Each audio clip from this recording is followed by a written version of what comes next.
मैग्नेस effect को discuss करेंगे। Spinning objects पे जो फोर्स लग रही होती है, जो कि उसको स्पिन करा के डिफरेंट डायरेक्शन में ले जाती है, उसको हम कहते हैं मैग्नेस फोर्स। और वो जो अफेक्ट होता है रोटेशन का और जो है वो डेविएशन का, उसको कहते हैं हम मैग्नेस इफेक्ट। तो इसकी डेफिनेशन देख लेते हैं कि मैग्नेस effect is the deviation in the trajectory of spinning object, यानी स्पिनिंग ऑब्जेक्ट का जो पाथ होगा, जो ट्रेजेक्टरी होगी, उसकी जो है वो डेविएशन हो जाएगी towards the direction off spin, क्योंकि जो है वो उसके ऊपर मैग्नेस फोर्स लगेगी।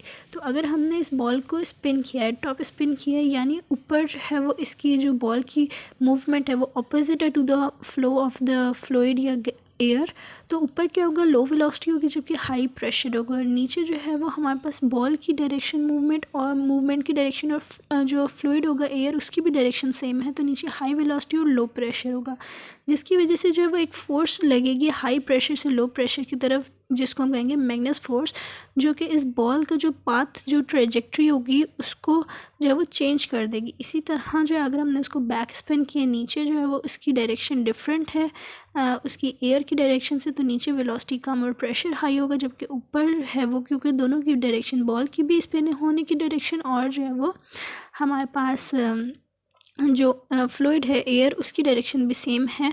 तो इसलिए जो ऊपर हाई जो है वो हमारे पास वेलोसिटी होगी, जबकि लो प्रेशर होगा।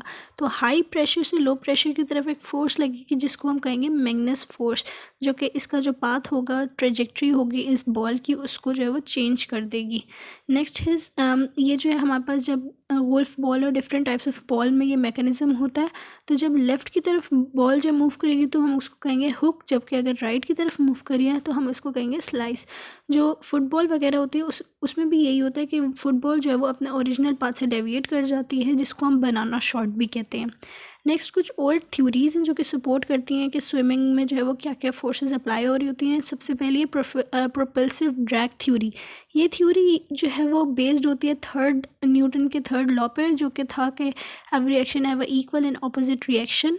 तो ये ओल्डेस्ट थ्योरी है स्विमिंग की, और ये कहती है अकॉर्डिंग टू दिस थ्योरी कि जब हैंड्स और आर्म्स वगैरह बैकवर्ड मूव करेंगे तो एक फॉरवर्ड डायरेक्शन में रिएक्शन फोर्स प्रोड्यूस होगी, जो कि हमें जो है वो वाटर के अंदर स्विम कराती है और फॉरवर्ड मूव कराती है।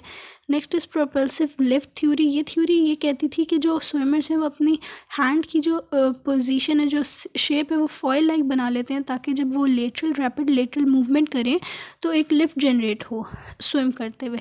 अब हमारे पास डिफरेंट टाइप्स ऑफ टेक्निक होती हैं। स्ट्रोक टेक्निक, जो कि स्विम करते हुए डिफरेंट स्विमर्स करते हैं ताकि उनकी स्पीड अच्छी हो, उनको बेनिफिट ज़्यादा मिले। तो हमारे पास डिफरेंट टाइप्स ऑफ स्ट्रोक होते हैं, जैसे front crawl, back stroke, breast stroke, butterfly stroke. ये सारी जो है वो स्ट्रोक्स की टाइप हैं, जिसमें जो है वो डिफरेंट स्पीड होती है। जो स्विमिंग की स्पीड होती है वो डिपेंड करती है स्ट्रोक लेंथ पे और स्ट्रोक रेट पे। स्ट्रोक लेंथ से पे ज़्यादा क्लोजली रिलेट करती है स्विमिंग स्पीड को। और इन टेक्निक्स के अलावा भी टेक्निक होती है बॉडी रोल। इसमें क्या करते हैं स्विमर्स, अपनी बॉडी को रोल करते हैं ताकि सिर्फ आर्म्स और फुट के मसल्स इस्तेमाल ना हो, बल्कि जो है वो पूरी बॉडी के मसल्स इस्तेमाल हो, पूरी बॉडी के मसल्स को बेनिफिट मिले, और ब्रीथिंग एक्शन भी इससे जो है वो इंक्रीज़ करता है, अच्छा हो जाता है। अगर हम स्पीड की बात करें तो सबसे अच्छी जो स्पीड होती है वो ब्रेस्ट स्ट्रोक में होती है, फिर बटरफ्लाई स्ट्रोक में, फिर बैक स्ट्रोक में, एंड देन फ्रंट क्रॉल में।